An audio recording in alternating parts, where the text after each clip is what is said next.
Olá, ouvintes e leitores, sejam bem-vindos ao programa Epílogo do Ictus Podcast.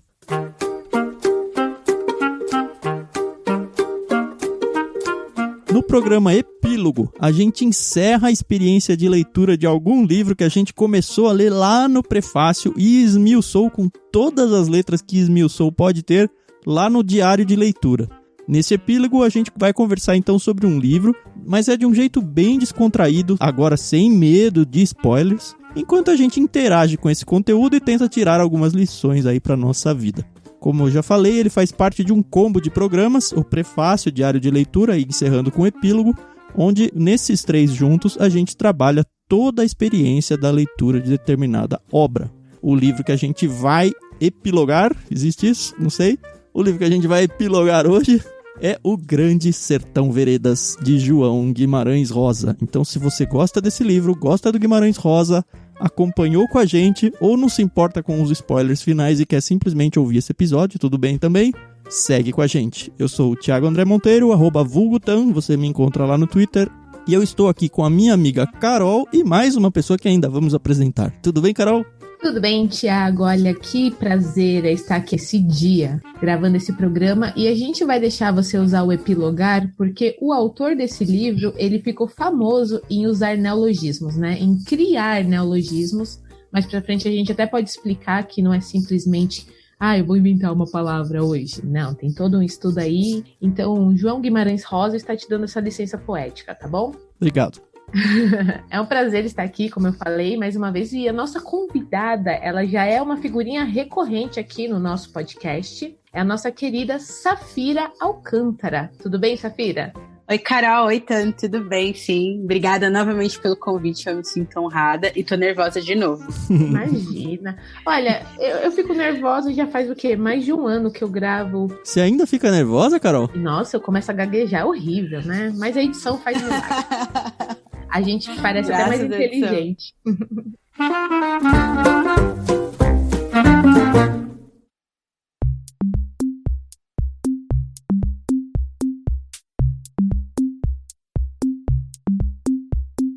Legal, mas antes de começar a gente tem o nosso dicionário. A gente ficou aqui confabulando se teria ou não o dicionário, dado que o epílogo agora não faz parte mais dos episódios de terça. Ele faz parte agora desse combo de programas onde a gente trata um livro só. Por outro lado, a gente tem aqui a vontade mesmo de fazer, porque é muito divertido entre nós que estamos gravando, e eu acredito que para você que está ouvindo também é divertido ver como cada um de nós vai usar essa palavra nova aí. Então a gente decidiu que a gente vai sim fazer o dicionário, mas não, ele não vai valer como um cupom de desconto dessa vez. O cupom de desconto só vai acontecer lá nos programas semanais que a gente lança toda terça-feira. Mas vamos então ao dicionário, que a Carol pode explicar um pouquinho melhor, né, Carol? Bom, pessoal, vocês já sabem como funciona, mas se você por acaso é novo, eu vou te explicar. Nós vamos nos desafiar, antes da gravação, a gente já separa quem vai desafiar quem, com uma palavra difícil, pouco usual, com um significado aí um pouquinho mais complicado. Lembrando que a gente não diz o significado aqui no programa, então se você quer entender na sua totalidade o que as palavras significam, dá uma corridinha lá no Google. E sem mais delongas é isso. Eu vou dar a honra aqui da Safira começar. Ela vai desafiar o Tan. E graças a Deus que ela vai desafiar o Tan. Bom, já que a gente tá falando de Guimarães Rosa e ele era aí o mestre dos neologismos, tem um neologismo dele que pode caber bastante nesse episódio de hoje, que é circuntristeza. Circuntristeza, que beleza, hein? A gente ficou uns 10 minutos pra ver como que ia escrever isso daqui, que né? Pronunciava. Exato. Mas beleza. Ela fala numa naturalidade, né? E, nossa. A gente teve que treinar a língua aqui. Eu acho que se alguém não usar, vai ter que falar essa palavra 3 vezes seguidas sem gaguejar como desafio. Ô, louco. Beleza, então, circuntristeza pra mim. Eu vou desafiar, obviamente, a Carol, e a palavra é muito fácil. Olvidar, com L. Olvidar. Dessa vez eu tenho que admitir que o Tan foi bonzinho, comigo, pelo menos, né? Que já teve vezes que Deus é bom. Deus é bom, é boa. Já sei aqui o significado, não sei como ou onde vou usar, mas a gente vai tentar. E eu vou terminar desafiando a nossa querida Safira com a palavra recôndito. Recôndito. Não é tão fácil como a Carol disse ser, né? Dependendo do contexto, isso lembra um pouco algumas músicas de adolescência, algumas coisas, um contexto bem cristão. Uhum. Bacana. Recôndito. Beleza. Bora lá.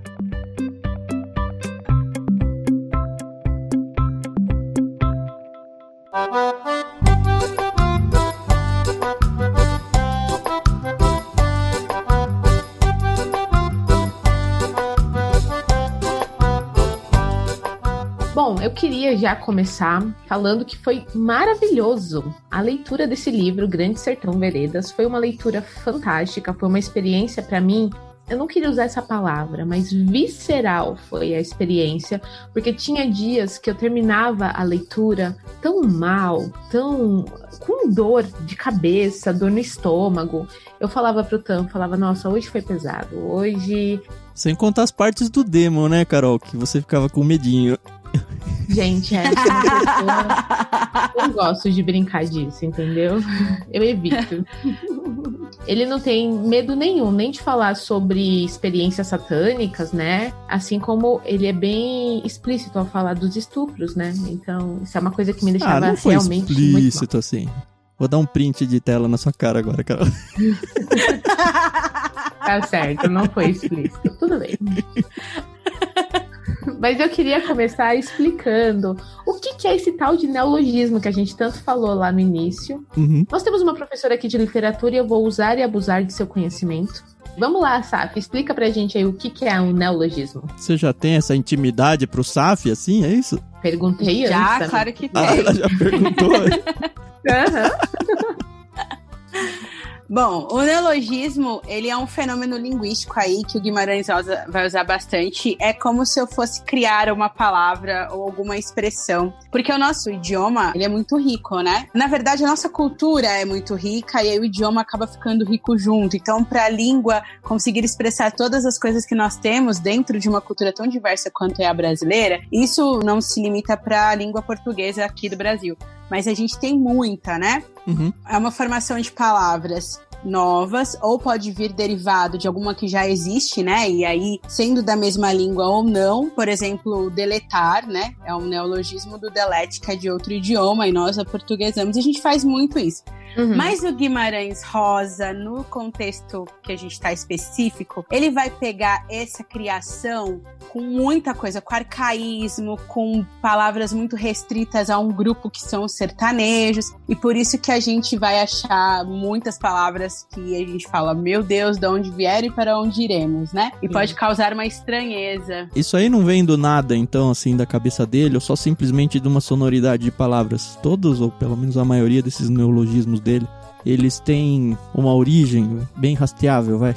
Ou não? É que o Guimarães, quando ele era pequeno, isso eu achei interessantíssimo da história dele, porque ele era pequeno e ele ia muito pra estação que perto ali da cidade dele, de Cordisburgo, e ele ia lá pra estação, ia muito estrangeiro ali, né? Era um lugar muito cheio de gente de várias culturas, e ele pedia para as pessoas que desciam nessa estação os livros ou papel ou jornais que elas estivessem carregando. Então o Guimarães sempre foi um cara apaixonado por línguas, e ele fala um monte de línguas, né? Uhum. Esses neologismos dele têm a ver com essa paixão dele pelas línguas, né? De querer usar e explorar o máximo possível da comunicação humana. Uhum. Mas também na questão do contexto histórico que ele se encontra, o contexto literário que ele se encontra, como ele está muito nessa questão do sertão universal, ele quer muito que a linguagem sertaneja universal seja...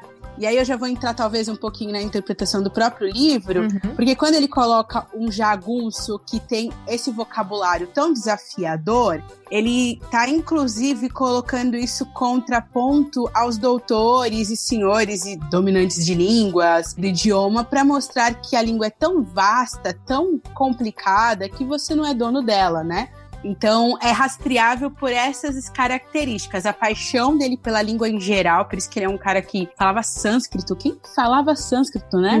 Guimarães. Onde aprende a falar sânscrito? Né? Então, ele era um cara que falava sânscrito e tinha essa paixão mesmo por idiomas. E também por essa esse valor que ele quer dar para essa cultura do sertão universal, né? Então, por isso que o neologismo do Guimarães, ele é um pouco desafiador e a gente precisa ir com muita vontade de se aventurar. Eu lembro de uma aluna uma vez que falou para mim, professora, eu tentei ler esse livro com o dicionário do lado, mas não deu certo, porque nem no dicionário tinha, né? Porque é essa criação específica que ele faz. Sim, tem que comprar o léxico dele, né? Dá pra considerar que, pelo menos nesse sentido filológico da coisa, ele é o nosso Tolkien brasileiro? Sim, com certeza. Ele é considerado aí como o mestre, né, dos neologismos. E pasmem, o Guimarães, ele não inventa nenhuma palavra do zero, assim. Todas as palavras que ele traz são junções de coisas que já existiam ou derivações, sabe? Ele não cria uma do zero, né? A nonada, que aqui começa aí o livro, era uma palavra usual, né? No contexto, pra gente não é. Tem até gente que acha que pode ser o nome de um personagem e fica questionando, mas ele cria essas palavras de coisas que já existiam, né? Então ele sim, eu acredito que não tenha ninguém que seja numa maestria quanto ele aqui no Brasil. Talvez ele, se for bater com o Tolkien, pode empatar. É que eu sou muito fã do Tolkien, não dá pra falar que é melhor, né? Eu queria deixar um aviso para os ouvintes aqui, porque primeiro que a Safira é uma professora de português, o que já pode assustar muita gente por aí, né? Entendendo isso que ela tá falando como uma aula de português e tudo. Mas o que eu quero dizer, principalmente para quem ainda não chegou no livro e de repente tá ouvindo isso, é que apesar desses neologismos, apesar de ter palavras que talvez você vá ter uma luta aqui talvez com ela, é bem tranquilo de ler o livro e acompanhar o que tá acontecendo, porque posso dizer assim, pela experiência, 90% desses neologismos, a gente não entende a palavra a ponto de falar, eu conseguiria explicar exatamente o que é, mas por alguma forma miraculosa do nosso cérebro, faz sentido e a leitura flui naturalmente sem que você tenha que ficar, ixi, agora não entendi nada. Então não é um desafio gramatical a ponto de estragar a sua experiência de leitura. Pelo contrário, deixa a leitura muito mais gostosa. Sim, é verdade. Essa facilidade aí, que existe, é porque são palavras que são vindas de outras palavras existentes, né? Não são palavras criadas do nada, assim. Então, é por isso que a gente o cérebro consegue entender e colocar no contexto. Sabe, o que me deixa um pouco frustrada nisso tudo é que hoje em dia você gostar de Tolkien, C.S. Lewis, tá meio que na moda, né? Hoje em dia você ser chamado de nerd não é mais uma ofensa, mas como a gente não valoriza, né, os nossos próprios autores, né? Eu gosto muito de Tolkien e já li algumas coisas dele, C.S. Lewis é a mesma coisa, mas eu vou ser bem sincera que foi minha primeira experiência com o Guimarães Rosa. Isso me deixa muito triste, porque eles não são valorizados como deveriam ser, né? Então, quando a gente fala assim, ele criou neologismos, né? Ou isso já é meio que redundante. Mas, poxa, isso é uma coisa muito legal e ele estudou muito para fazer isso, entendeu? E, infelizmente, a gente acaba valorizando outras coisas, né? Acho que isso é normal do brasileiro, né? Porque a gente tem escritores fantásticos que poucos são valorizados aqui dentro. E eu, em sala de aula, por exemplo, tendo mais a abordar com carinho e ler com meus alunos e falar dos escritores brasileiros. A gente tem que trazer um pouco da literatura portuguesa, uma vez ou outra, algum movimento europeu. Mas eu não dou tanta ênfase, porque eu acredito nisso. Na nossa literatura, ela é suficientemente boa, ela é incrível. E eu também gosto desses autores que você falou, Carol, eu gosto muito mesmo. Mas os nossos autores são incríveis. O João Guimarães Rosa, Graciliano Ramos, que é do mesmo tempo, Raquel de Queiroz. Raquel de Queiroz, ela é tão incrível, ela é tão fabulosa, e as pessoas mal a conhecem. E fica aí a dica, inclusive, pro Ictus, boa. Raquel de Queiroz, os 15, fica aí, o 15, é incrível esse livro. Boa. Eu acho que fica como dica porque a gente, quando fala de literatura brasileira, remete àquele negócio do ensino médio, de ai meu Deus, eu tenho medo do Senhora, do Machado de Assis e do César de Queiroz, e começa a vir nomes de livros e nomes de autores, e meio que afugenta a nossa vontade de ler. Só que, uma vez que a gente já passou por essa idade aí, pelas provas principalmente, eu acredito que tem muito espaço pra gente redescobrir essas leituras como leituras de lazer. E elas funcionam muito bem como literaturas de lazer. Eu gosto muito da ideia do estudo da literatura muito mais como um complemento à experiência de leitura gostosa que eu já tenho, do que eu simplesmente, vamos estudar agora a época, o movimento literário. Eu acho que isso é meio assustador, se você for começar por aí para depois entrar na obra. A gente tá lendo agora, por exemplo, o Macunaíma, né, Carol? Uhum. E a gente vê que o livro começa com um ensaio acadêmico sobre o livro. E aí quando você entra no livro, principalmente nos prefácios do próprio autor no final, ele fala, eu fiz um livro de férias pra mim. Eu escrevi ele em 6 dias e as pessoas não precisam ficar tentando, aliás, nem fala não precisam, né? Ele fala, as pessoas nem devem ficar tentando procurar, entre aspas, aí, a teologia do folclore brasileiro, sabe? Dentro do meu livro, porque eu não quis fazer isso. Eu só peguei meu conhecimento pessoal, mudei aqui e apliquei. Então não venha tentar fazer academicismo dentro do meu texto.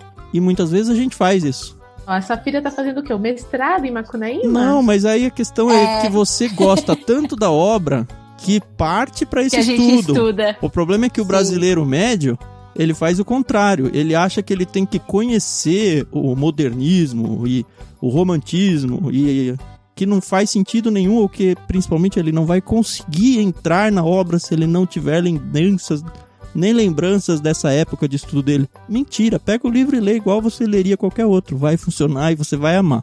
E aí depois, talvez, desperte ou não o seu interesse em tentar estudar um pouco mais a fundo. Porque eu acho que o movimento que a escola faz é esse, né? A gente vai pegar as apostilas, por exemplo, do colégio no ensino médio, a gente começa pelo movimento. E poucas escolas, poucos métodos de ensino têm livros para você trabalhar a literatura a partir do livro. Eu, esse ano, fiz isso com o meu 3º ano. Então, a gente está trabalhando todos os movimentos históricos literários a partir das obras, né? Então, a gente lê, por exemplo, a gente leu Carlos Drummond de Andrade recentemente, o último que a gente leu agora foi o Claro Enigma. Então, a gente lê o Claro Enigma e depois a gente estuda a geração modernista que o Carlos Drummond estava inserida. Mas você está preparando as pessoas para uma prova, né? Diferente de você que vai ler por lazer, né? Sim, quando você vai ler por lazer e você lê uma poesia do Carlos Drummond por ler, é suficiente, né? Se te interessar descobrir, ajuda na questão interpretativa, você entender por que ele colocou determinadas coisas, mas não interfere, não é tão pessoal assim, né? E aí esse modelo escolar faz a gente se afugentar mesmo da literatura que é... Eu sou suspeita, né, gente? Sou formada nisso, tô fazendo mestrado nisso, então não posso falar muito, né? Pois é. Que você seja valorizada como profissional. Verdade. Amém, amém.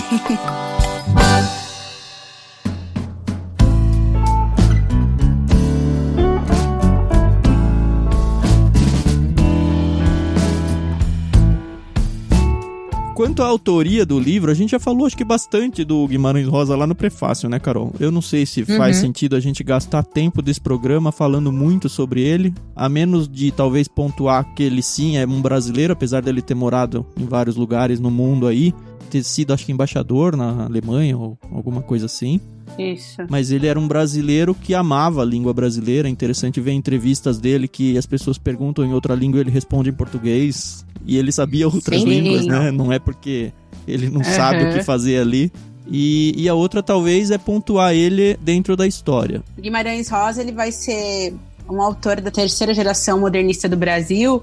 Alguns literários vão defender essa fase como pós-modernista, e a geração de 45. Essa geração ela vai ser uma geração regional, né, regionalista, que vai compartilhar um pouco das grandes mazelas que sofria o Brasil no regionalismo. O Guimarães, ele vai tratar do sertão, que é conhecido como sertão universal, né? Todos os autores, na verdade, dessa geração vai ter essa coisa do sertão universal. Mas o sertão universal do Guimarães parte de Minas Gerais, ali, parte de Cordisburgo. E então, apesar deles estarem vivendo um período mundial que era muito maluco, né? Fim de Segunda Guerra, aquela questão toda do nazismo, ditadura aqui do Estado Novo, por causa do Getúlio Vargas, né? Eles estão muito preocupados com como isso reverbera dentro do sertão. E todas essas literaturas produzidas nesse momento, elas são literaturas de denúncia, né? A forma que o Guimarães ele vai denunciar, cada obra vai ter um formato, né? O Campo Geral, que eu estava até comentando com o Tan e com a Carol um pouco antes, que é a obra agora que estão evidenciando nos vestibulares. Eu vou fazer um parênteses aqui, que eu gosto muito quando os vestibulares, eles pegam o mesmo autor e vão alternando as obras, porque aí as pessoas elas vão lendo mais, né? Porque Verdade. enquanto a gente ficar só no Dom Casmurro e Memórias Póstumas no vestibular, ninguém vai ler Esaú e Jacó e todos os outros do Machado. Que são Mas tão quando bons se quanto, alterna, né? são tão bons quanto. E quando alterna, então agora desevidenciou um pouco o Grande Sertão, mas Campo Geral, por exemplo, ele vai tratar a questão da violência, né, que se viviam ali os sertanejos, e que isso vai passando de geração em geração.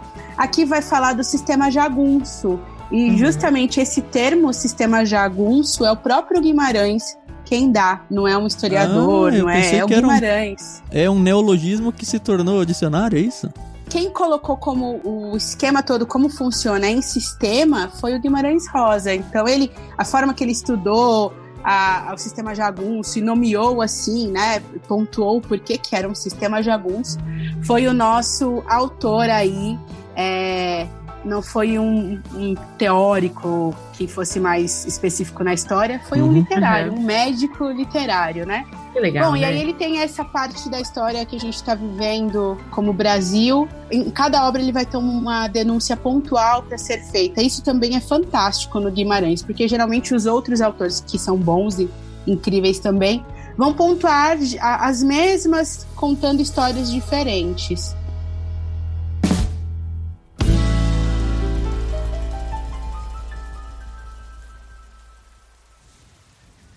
Bom, mas vamos entrar na história mesmo. A gente tem, acho que 2 personagens fortes aí. Um personagem principal, que é o nosso querido Riobaldo. E um personagem que, nem sei se dá pra chamar ele de secundário, mas coadjuvante, vai. Que é o Diadorim, que demora um pouquinho a aparecer na história. Mas quando aparece, ele quase ganha um protagonismo aí. Lembrando que esse livro não tem capítulos, né? É um capítulo único de muitas e muitas páginas aí. Quase 600 páginas só de história, um pouco mais de 400. São 3 dias de conversa, né?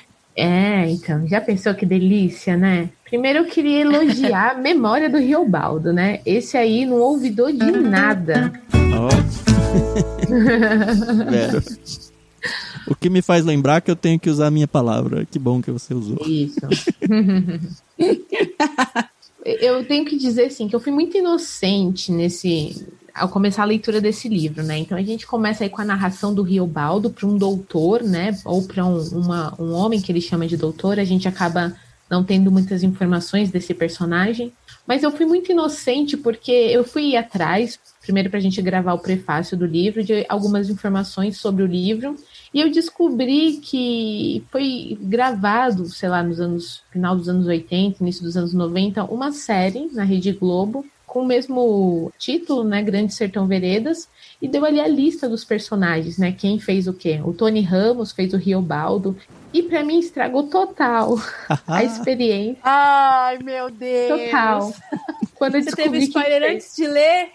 Só que eu fui muito inocente, porque eu lembro que eu tava conversando com o Tan, eu falei, nossa, eles colocaram o Diadorim como se fosse a Bruna Lombardi, e nossa, na série deve ter rolado um relacionamento entre os dois, né, afinal de contas, na minha cabeça, foi pra TV, eles quiseram romantizar o negócio. Só que, tipo, depois de uma parte do livro, eu falei, putz grila, caraca, estraguei total a minha experiência, aquele pan, né? O Riobaldo, que é o nosso protagonista, ele é um ex-jagunço, e aí jagunço e cangaceiro ali são sinônimos, ele vivia essa vida errante, e ele tá contando para esse doutor a vida dele, né? Antes, durante e o finalzinho da jagunçagem. Isso, eu não consigo falar, isso aí. Jagunçagem. Jagunçagem. Então, é isso, ele começa, primeiro que a história, ela não é cronologicamente bonitinha, né? Ele conta um pedaço aqui, depois ele conta um pedaço ali, aí ele volta na infância dele, vai apresentando vários personagens que em algum momento se encontram. Achei isso de uma inteligência sensacional do Guimarães Rosa. A narração é ele velho falando com alguém, e de verdade, como a Carol falou, a gente fica o livro inteiro esperando pra descobrir quem é esse alguém. Acaba que não aparece quem é esse alguém e, na verdade, pouco importa, né? É verdade. Bom, então a gente vê que ele vai narrando aí. Eu gostaria de falar desde o princípio, sem estragar a experiência do pessoal. Mas quem tá aqui já leu, ou não tá nem aí pra spoiler, né? Então, sem dó. Antes da gente dar esse spoiler... Você já falou, Carol. O maior spoiler do livro já foi dito. Mas, se você puder Dá uma pausa nesse áudio, se você ainda não leu o livro, e voltar quando você terminar de ler, acho que você vai ser mais feliz. Ah, sim, por favor, mas voltem. E acompanhem pelo diário de leitura, né? Porque a gente faz trecho a trecho a leitura lá, então você pode ler um pouquinho, escuta um pouquinho, lê um pouquinho, escuta um pouquinho. É verdade. Tá muito bom, inclusive. Muito obrigada, é feito com muito carinho. Bom, cronologicamente falando, a gente vê o Riobaldo ainda muito menino, pagando uma promessa que a mãe dele fez quando ele estava muito doente na infância. Ele tem que vender algumas coisas num porto, né? E lá ele conhece um personagem sensacional, um menino, que ele só diz que tem os olhos claros. Olhos verdes. Isso, os olhos verdes. E ele tem ali uma experiência já muito bacana, ele não sabe nadar. E esse menino desafia ou influencia ele a atravessar o Rio São Francisco, né? Num bote que se virar afunda a madeira. E é muito legal esse episódio, porque ele é muito medroso. E durante o livro a gente até vê a evolução da coragem dele, ou a perda desse medo que ele tem. E várias vezes ele fala que viver é perigoso, né? Então, ele sabe que ele não é corajoso, né? Mas a gente vê que esse personagem, esse menino dos olhos claros, já desde o início da vida do Riobaldo, já deu muita confiança para ele tentar ser uma pessoa, um homem cabra macho, sabe? E eu vou te falar que esse personagem, o menino dos olhos verdes, é o meu personagem favorito do livro. Sim. Mais pra frente a gente, né, vai ver ele novamente. E é sensacional esse menino, e só por causa dessa cena já vale toda a leitura do livro. A mãe dele falece, eu não lembro mais, ele vai morar com o Solerico Mendes, por causa do falecimento da mãe, né? Exatamente. E aí ele vai morar então com um fazendeiro. Ele já é um pouco mais velho, né? E ele descobre que esse cara é rico. E ele antes estava vivendo uma vida pobre, e aí ele fica lá, ajuda ele. É interessante que o Solerico Mendes não coloca ele para trabalhar. Ele fica meio que na vida boa ali, vive um pouco, mas aparentemente ele não fica muito tempo por lá, porque, como a gente já viu, eles estão no meio de jagunços lá, então os jagunços chegam e saem das fazendas por todo o tempo, e nessa ele acaba conhecendo então um grupo de jagunços que passa por ali. Acontecem algumas coisas, ele acaba virando professor de um outro fazendeiro, ele se muda para lá. Aparentemente instrução não era uma coisa lá muito comum no sertão, e ele tinha uma certa instrução. Então ele é contratado para ser um professor particular. A princípio eu achei que ele ia ser professor das crianças de uma fazenda, mas quando chega lá é o dono da fazenda, que é um tal de Zé Bebelo. E aí mais adiante ele vê que esse Zé Bebelo ele tem pretensões políticas.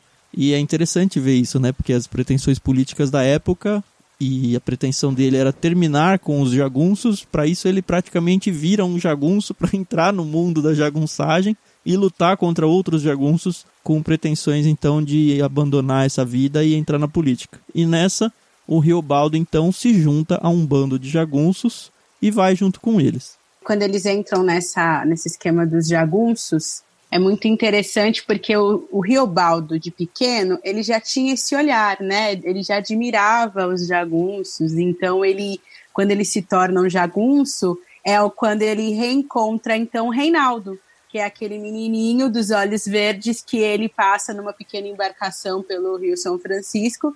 E essa cena que eu gosto também é que quando eles saem, eles encontram um garoto que meio que sugere uma... Como é que eu posso nomear isso? Ele sugere uma... Intercurso. Isso, obrigada. E aí o menino Reinaldo vai lá e defende ele e o Riobaldo, que era um medroso. E esse Riobaldo medroso dos 10 anos de idade ainda é um Riobaldo medroso quando tá na jagunçagem. Uhum. E aí a gente percebe durante a trama, durante o desenvolver, que o Riobaldo, ele é muito medroso mesmo. Quem é ali que vai pra cima e é super corajoso é o Reinaldo, que aí em um determinado momento eles começam a se aproximar muito, eles ficam muito amigos, e aí o Reinaldo conta pro Riobaldo que o nome dele era Diadorim, né, que ele poderia chamá-lo de Diadorim quando eles estivessem juntos sozinhos, não podia ser um nome público, né? Sim. E aí o Diadorim, então, ele vai ser uma pessoa por quem o Riobaldo vai ter uma afeição gigantesca, muito carinho. Tem até algumas cenas ali meio de ciúmes, alguma cena meio de posse, que a gente fica tentando entender qual que é desses dois, né? Na minha primeira leitura, né, Carol? Porque na minha primeira experiência, a primeira vez que eu tive contato com esse livro, não foi no ensino médio, eu fui ter contato com esse livro quando eu me tornei professora de literatura. Eu já tinha lido Corpo de Bar, já tinha lido Sagarana, mas eu não tinha lido O Grande Sertão Veredas, fui ler como professora. E aí, então, eu ficava muito angustiada, qual que era desses dois, né? Porque é uma coisa que tem uma coisa no ar, né? Mas uma coisa que a gente até pontuou lá no Diário de Leitura é que a gente comparou a amizade deles à amizade de Davi e Jonatas, da Bíblia. Por muito tempo a gente fez isso durante a leitura, porque as pessoas com má intenção aí...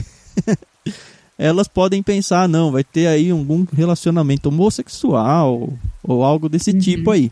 E a gente ficou, não, eles são super amigos, eles são confidentes, o que é um grande... Pra mim, a imagem que eu tinha de jagunços, nunca que isso seria sequer considerado. Possível, assim, né? Sabe? Não é nem possível, é muito menos que possível.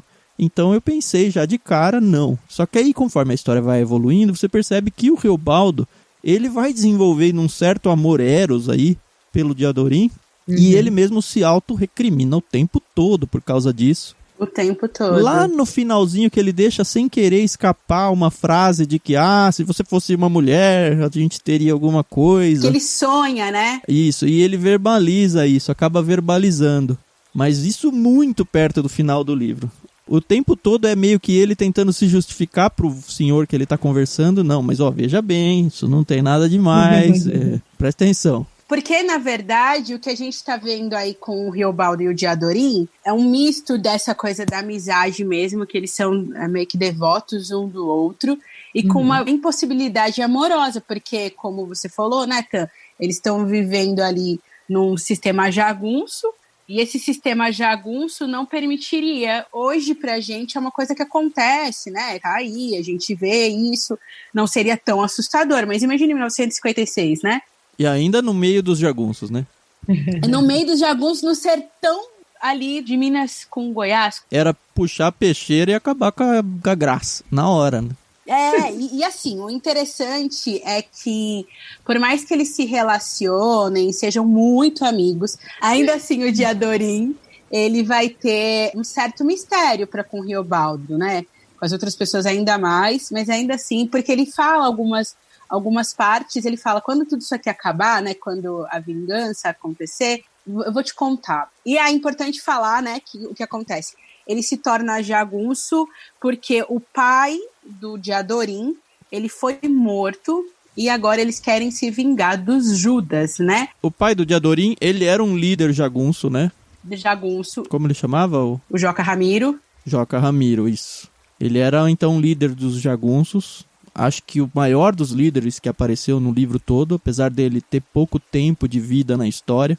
Aí, com base nisso, então, ele passa para um bando assumido pelo Medeiro Vaz, que era um dos jagunços do Joca Ramiro. E um pouco mais adiante, o Medeiro Vaz morre também. E aí, quem se torna o líder do bando é o Zé Bebelo, aquele para quem ele tinha dado aula quando era fazendeiro ainda. Então, o tempo todo tem toda essa parte política aí dos jagunços, mas é muito legal, porque você entende os relacionamentos, as guerras. E aí, como a Safira falou, eles estão indo atrás de vingança dos Judas, que na verdade não chama Judas, né, por causa do Judas da Bíblia. É o Hermógenes. Porque tinha uns subchefes, que era o Hermógenes e o Ricardão, né? Que atentaram então contra a vida do Joca Ramiro de uma forma bem baixa, assim. A Carol ficou muito abalada na época em que isso aconteceu, né? Muito. E aí eles matam ele pelas costas, né? Era o líder deles, fogem com um pedaço do bando e formam o próprio bando. Então o resto do bando fica a caça deles o tempo todo. E aí então tem toda essa questão da briga entre os bandos, eles tentando ir se vingar, só que tem um atenuante para um lado e agravante para o lado dos bonzinhos aí, se é que tem bonzinho na história, né?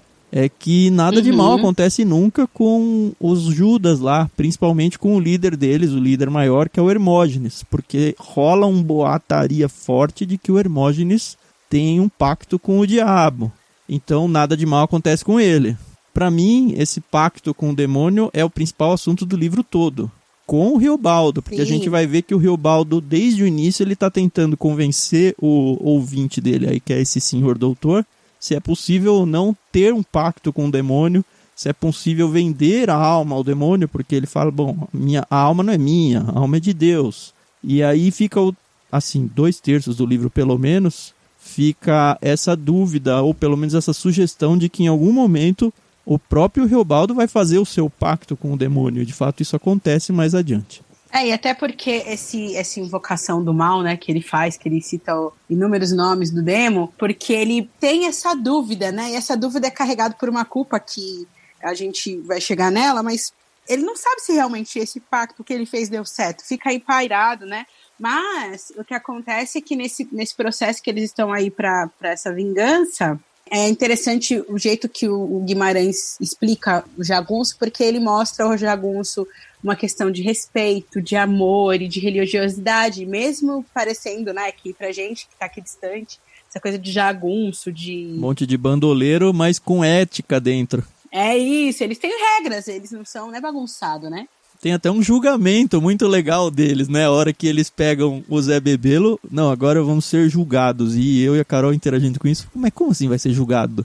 Não, a gente mesmo que vai julgar. É legal que rola meio que um tribunal, é muito interessante ver. Eu não sei se isso de fato aconteceu, eu acredito que sim. Eu gosto muito dessa história, eu me apeguei muito a certos personagens, mas a gente tem sim essa história central do relacionamento dele com o Diadorim. A gente tem sim essa outra parte. Será que ele fez ou não um pacto com Satanás, enfim? E a gente tem todas as outras pequenas historiazinhas que ele vai contando, que vai compondo todo o cenário de um jeito tão bonito. Que vai compondo uma colcha de retalhos, né? Que é a capa do livro com todos os nomes de personagem. Exato. Então a gente conhece as prostitutas que ele se relacionou, a gente conhece as mulheres que rezam por ele, né? Ele paga para que rezem por sua alma. A gente conhece a noiva dele, né? Que depois a gente vê que foi realmente o grande amor da vida dele. Enfim, a gente tem todos esses outros personagens, essas pequenas histórias e pequenos pontos que fazem toda a diferença. Eu acho que se fosse só, meu relacionamento aqui com os jagunços, meu relacionamento com o Diadorim ou com os líderes do bando, ia ser uma coisa muito pesada, né? Eu já achei o livro muito pesado quando eles atacavam a cidade, ou quando, enfim, acontecia as mortes do jeito que é narrado. Mas tinha horas que eu ria, tinha horas que eu chorava, fiquei muito triste realmente quando teve a morte do Joca Ramiro, porque é palpável o personagem, né? Ele realmente tem esse dom de, é possível ter existido uma pessoa como essa que ele está narrando, né? Esse romance, além dessa coisa de ter os pequenos contos isolados aí, que poderiam ser pequenos contos isolados, né? O próprio julgamento do Zé Bebelo, o próprio relacionamento do Diadorim com o Riobaldo. Então são episódios que dá para tranquilamente você ter como contos isolados, e eu acho que essa dinâmica do livro é o que deixa melhor de se ler, né? Mais tranquilo de ler, né? E também a gente consegue ver aí o romance de transformação na parte do... Porque esse livro é um gênero romance, né? Não é que ele seja um romance naquela coisa de um homem e uma mulher se apaixonam, enfim. Mas ele tem uma metamorfose do Riobaldo, né? Tanto no enredo, porque o enredo começa um pouco mais lento, e esse enredo começa mais devagar, assim, meio... O que está acontecendo? É de uma forma proposital, né? Porque o nosso querido Guimarães, ele cria uma primeira parte meio difícil mesmo. Ele faz uma estrutura cheia de digressão, porque ele não queria que leitor nenhum estivesse correndo atrás da história. Ele fala isso até, né? Não quero leitor correndo atrás da história. Ele queria que a gente tivesse uma experiência transcendental, de metamorfose. Então ele está interessado mais no conteúdo filosófico e metafísico do que na história, né? Porque a história é isso, a gente meio que já está encerrando a história. Que aí o Riobaldo, ele começa a ter uma metamorfose aí ele passa daquele garoto medroso que pensa em desistir várias vezes no meio do processo, ele quer ir embora, e ele se torna, então, e aí ele decide que vai fazer um pacto, e aí esse momento é transformador. Depois disso, a gente não sabe se de fato o diabo aceitou a alma ou não do Riobaldo, mas que o Riobaldo se transforma, e a gente não sabe se isso daí é uma coisa mais da psicanálise, e aí ele incorporou na cabeça dele, ou se ele realmente... não sei. Ele se transforma imediatamente ali pra mim. Imediatamente. E ele se transforma. E tudo começa a dar certo pro bando dele, o que pra mim invalidou o pacto. Eu acho que ele tá com medo do pacto dele e o tempo todo ele fica tentando se convencer, não convencer o ouvinte dele, mas se convencer de que, olha, não foi nada. Mas foi, né? Essa metamorfose acontece porque ele sai daquele menino medroso e vira um jagunço cabra macho. Depois desse pacto as coisas começam a dar muito certo. E aí, então, eles vão ter a cena de encontro, que é aquela confusão toda do encontro com o bando do Hermógenes. É o arco final ali, né? Porque é interessantíssimo algumas coisas que tem dentro disso, porque o Guimarães Rosa, ele vai fazer um jogo de palavras aí com os nomes. Ele chama o Diadorim de dia, mas ele também se refere ao diabo assim, né? Então ele vai ter alguns jogos, assim, de palavras. Essa eu não tinha pescado, não. Também não. Oi, viu a importância de ter uma professora aí? Eu li 3 vezes, né, gente? Na terceira você começa... ele começa pelo título, tá? Que o título, ele já é muito emblemático, que é como se fosse o sertão fosse essa coisa da extrema pobreza. Ao mesmo tempo é grandioso, é amplificado. E o Veredas, que é um riozinho que corre daqui a ali, né? Mas ao mesmo tempo é imensurável, é ínfimo. Então eu saio do seco para o líquido, eu tenho uma tensão de 2 pontos ali, uma divisão que ricos ficam para as veredas e os pobres ficam para os sertões. E ele entra aí com Diadorim, né? E aí o nome do Diadorim do diabo vai trazer uma dualidade que vai permear toda essa história, porque a Carol até falou que é muito importante toda a relação do Diadorim com o Riobaldo e também essa questão do diabo aí, do pacto. Então, dia do Diadorim e dia do diabo, que ele vai se referir aos dois assim. Então, eu tenho esse amor pelo Diadorim e esse pacto com o diabo, e ambos têm essa questão da luxúria aí, né? Porque a gente começa a perceber depois que o Riobaldo vai ter. E também, esse dia tem uma alusão a uma palavra grega que significa travessia, e é como ele encerra o livro. Então ele embola tudo. Olha só, o Guimarães é a última mestre, palavra né? do livro, né? Travessia. Então, em grego, isso daí eu devo ao meu pastor querido, que me disse que esse dia também era o travessia em grego. Então, é uma questão de uma aprendizagem que ele vai trazer através da língua, e aí ele traz essa aprendizagem através do amor e da vida. Então, esse travessia final aí tem a ver também com amor, com essa coisa toda. E aí, esse redemoinho, né, que tem o demo que ele fala no começo, e ele vai trazer de novo para essa parte da história, é muito emblemática, assim, né? Porque você começa a perceber que nesse momento da história, ele fala como se ele sentisse que o diabo tivesse ali do lado dele, travando ele não conseguiu defender Diadorim, né? Então ele vai juntar tudo isso. O dia de travessia, que a partir desse momento a travessia dele se dá ali, então... O dia do Diadorim tá ali no olho do furacão, do redemoinho, como ele chamava. E o demo, né? Tudo ao mesmo tempo. É onde todo esse jogo de palavras do Guimarães se concretiza numa cena. É cinematográfica essa parte, né? É maravilhoso, maravilhoso. Você não quer narrar essa parte? O que acontece, assim, tá numa batalha muito grande, numa ruazinha única lá, que é o paredão onde eles estão. O Riobaldo já se tornou ele o líder dos jagunços. Ele se torna o Urutu branco. O Urutu é uma serpente, uma cobra lá muito venenosa do sertão. Então ele está liderando todos eles. Ele a gente não falou, ele é um exímio atirador. Então em batalhas ele é aquele sniper quase que mata todo mundo à distância. Então ele é muito fundamental para o sucesso do bando dele. E aí tem toda essa batalha narrada, onde eles começam ganhando. E aí depois eles começam a perder e praticamente dá como tudo perdido. E aí tem uma reviravolta na batalha, eles começam a vencer de novo, até que finalmente, depois de muita parte cinematográfica, como eu falei, surge enfim o Hermógenes, que é o líder do outro bando. E tudo que o Diadorim quer é matar o Hermógenes para vingar o pai dele, o Joca Ramiro. O livro inteiro é ele atrás dessa vingança quase pessoal dele aí.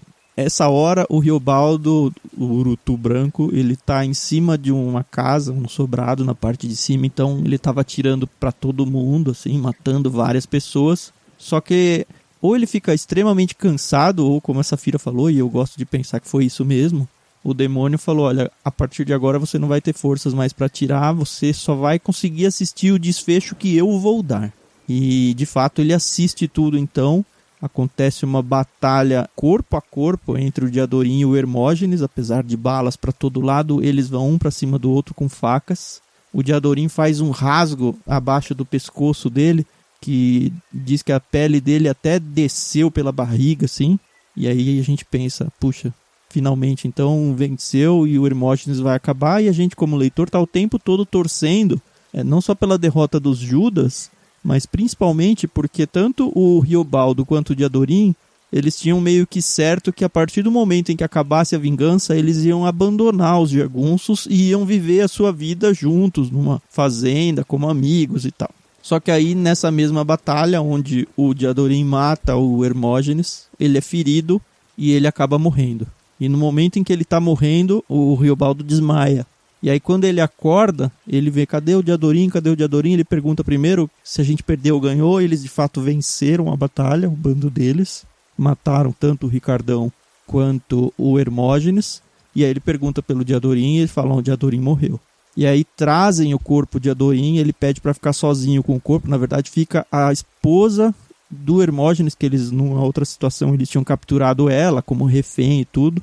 A gente descobre que essa esposa odeia o Hermógenes, então, grande coisa, até pegou ela. Mas ela pede para então poder limpar o corpo do Diadorim, que tá todo ensanguentado. E aí fica na sala então só ela, o Diadorim morto e o Riobaldo. E aí conforme ela tá limpando, essa cena é muito linda. Ela vai narrando e até que ela fala, olha, é um corpo de mulher. E a gente já tinha sacado essa um pouco antes, para quem quer ver a grande sacada da Carol, tá lá no nosso diário de leitura, perdido em algum canto, que foi muito legal. Ela, ai meu Deus, ele é uma menina, não acredito. Foi muito legal de ver. E foi muito difícil de segurar essa informação da Carol, porque eu acho que eu gravei uns 3 ou 4 dias seguidos com ela, sabendo isso, e ela não sabia.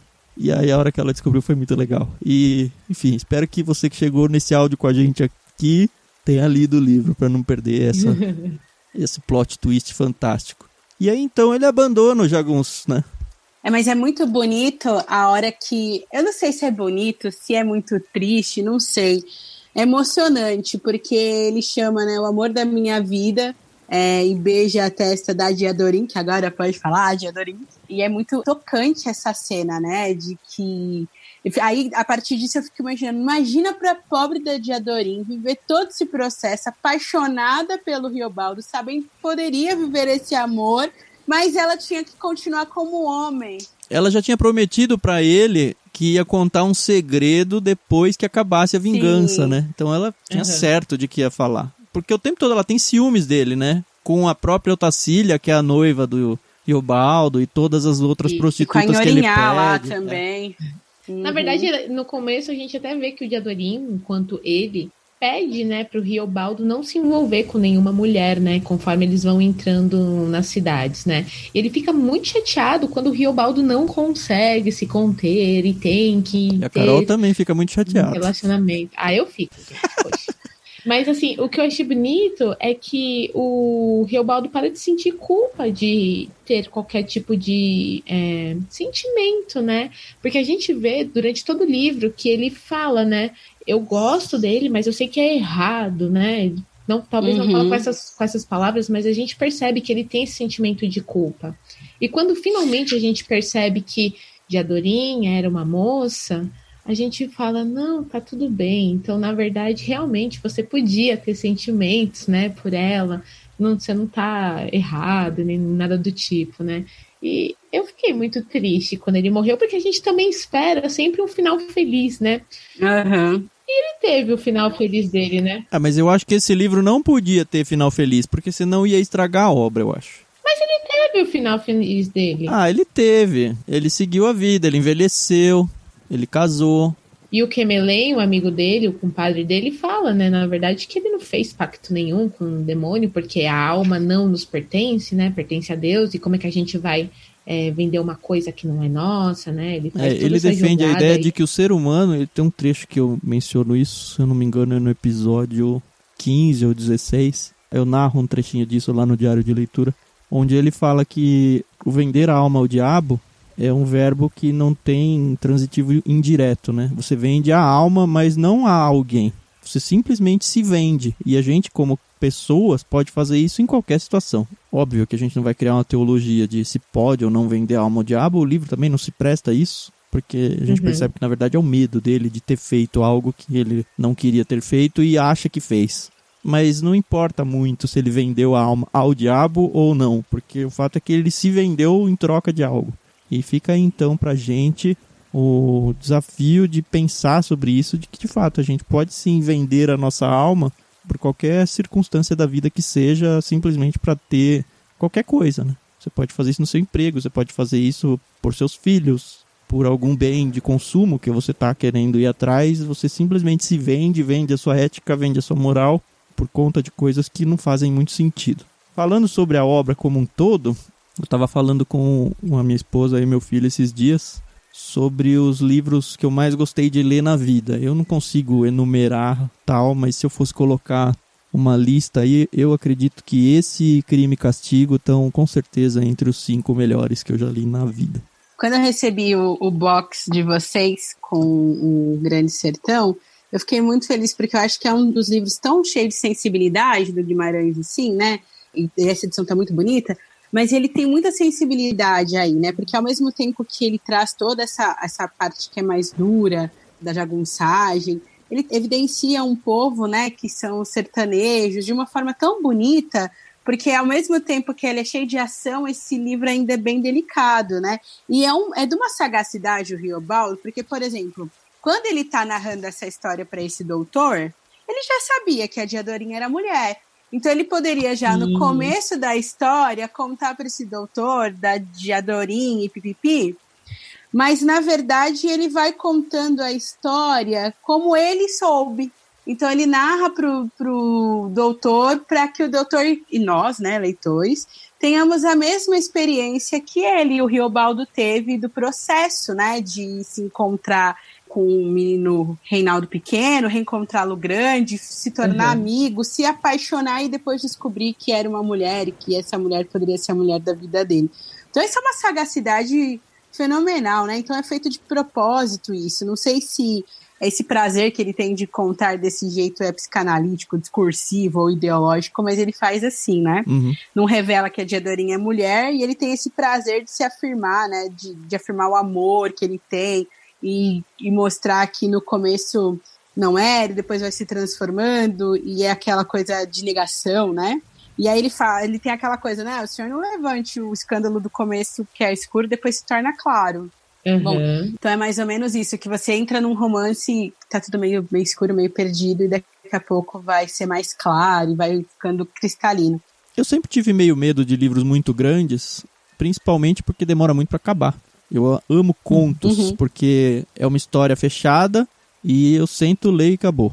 E, no entanto, os livros que estão na minha lista de top aí são tijolões, né? O que me faz pensar agora que talvez o próprio viajar pelo livro é muito dessa experiência, talvez a demora por terminar ele faz com que ele vá ganhando espaço dentro das nossas entranhas, a ponto de ficar solidificado lá dentro. Eu queria terminar o livro fazendo o que a Carol adora fazer, né, Carol? Ler os últimos momentos do livro aí, a última página. É uma culpa que eu tenho, tá, pessoal? Eu sempre leio a última página antes de terminar o livro. Mas desse você não leu, né? Não. Esse você segurou. A Carol tá se mudando aí. Evoluindo. Ele tá numa conversa, então, encerrando a conversa com esse doutor, e ele tá relatando que ele tá conversando com o compadre Quemelém dele. Ele fala, mas por fim eu tomei coragem e tudo perguntei. Perguntei ao Quemelém. O senhor acha que a minha alma eu vendi? Pactário? Então ele sorriu, o pronto, sincero, e me respondeu. Tem cisma não, pensa para diante. Comprar ou vender às vezes não são as ações que são as quase iguais. E me encerro aqui, mire e veja. Isto não é o de um relatar passagens de sua vida em toda admiração. Conto o que fui e vi, ao levantar do dia. Auroras. Cerro, o senhor vê. Contei tudo. Agora estou aqui, quase barranqueiro. Para a velhice vou, com ordem e trabalho. Sei de mim, cumpro. O rio de São Francisco, que de tão grande se comparece, parece a um pau grosso, em pé, enorme.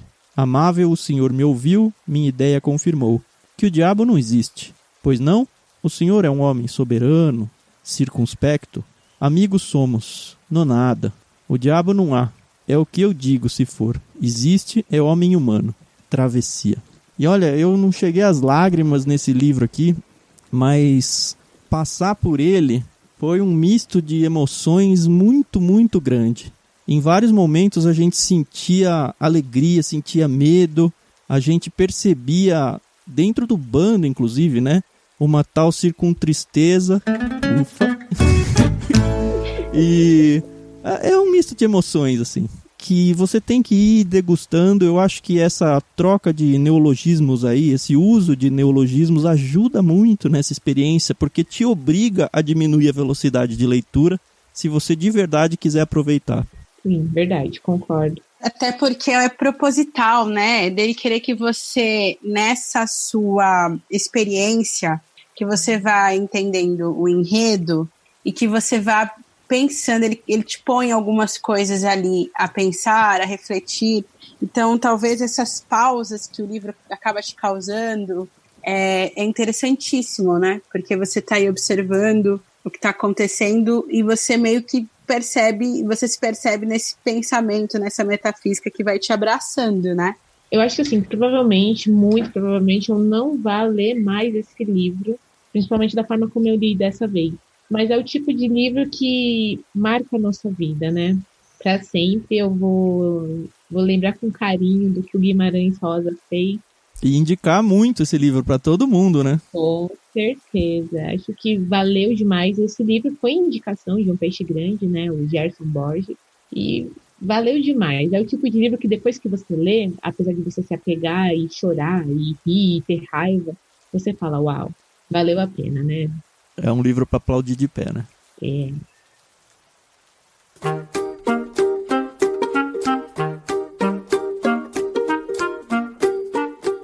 Acho que é isso. Não sei se a gente tem muito mais a acrescentar nesse epílogo.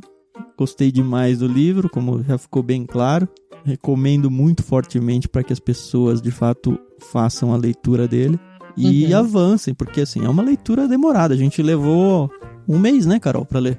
Foram 20 dias lendo, mas valeu a pena. Eu acho que o próximo aí, aquele grandãozão que a gente quer ler, vai levar muito mais tempo e também vai valer muito a pena. Eu tô com boas expectativas para ele. Para quem não sacou ainda, a gente vai ler, vai ter então prefácio, diário de leitura e epílogo dos irmãos Karamazov. Eu vou aproveitar até a presença da Safira aqui para corrigir ou não, porque tem um acento aí no último A, né? Mas eu não sei se o acento é o mesmo pro português, que eu também já ouvi Karamazov ou Karamazov, então eu não sei se existe um senso aí sobre isso, um consenso. Como ele é um nome estrangeiro, né, então você fica aí a seu critério. Eu ouvi a vida toda na faculdade e era Karamazov.